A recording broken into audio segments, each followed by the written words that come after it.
Welcome to the TheSportsfan1100 News. I am your host, TheSportsfan1100. This is episode 11 of the TheSportsfan1100 News. Cue that intro.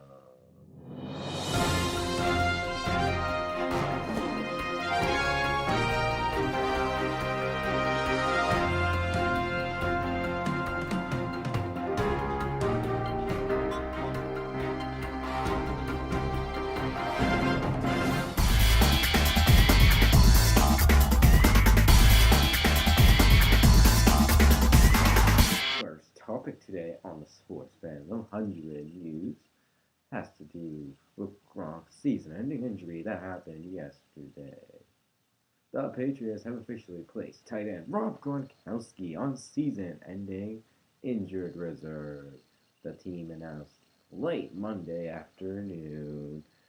Gronkowski tore the ACL and MCL in his right knee in the third quarter of Sunday's win over Cleveland at the tail end of a 21-yard reception. His right foot was planted when he was hit by Brown safety T.J. Ward on the outside of the knee.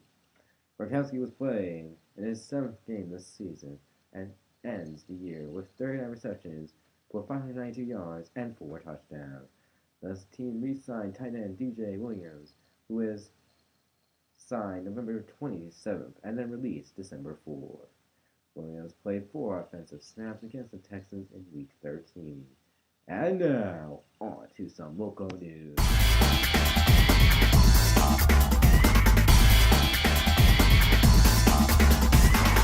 Storm may affect schools across New England tomorrow. Another snow day for schools. As storms begin at 3 a.m., the National Weather Service has removed the winter storm watch and advised there with a winter weather advisory. This will go into effect from 3 a.m. until 2 p.m. on Tuesday. Snow is expected to be heavy at times, and totals should reach 3 to 5 inches by the time it is all over.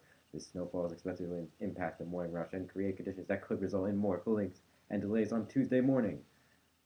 The Washington, D.C. region is dealing with the remains of its first winter storm on Monday, navigating dangerous roadways, school closings, and airport delays. The National Weather Service is calling for another round of snow for the area Tuesday morning. All precipitation from the first storm is expected to come to an end by early afternoon with no additional accumulations. The temperatures are expected to rise to the lower 40s, so some of the accumulated ice will melt, but as evening comes, the temperatures will start to fall again.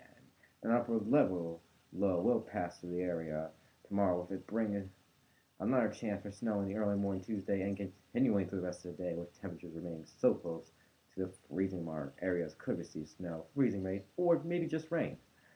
Minor accumulations of 1 to 3 inches are expected. More details will emerge as a system develops. And now, on to some science type news.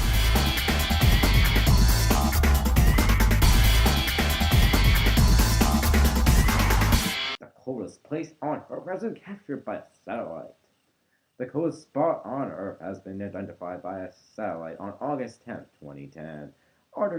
Antarctica's dry and clear conditions allow heat to be radiated very effectively out into space. The coldest place on Earth has been measured by a satellite to be a bitter minus 93.2 Celsius.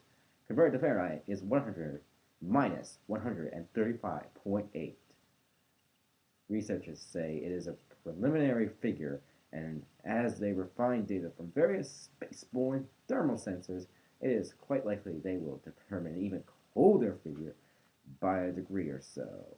The previous record, low of minus 89.2 Celsius, was also measured in Antarctica, this area at the Russian Vostok base, on July 21st, 1983.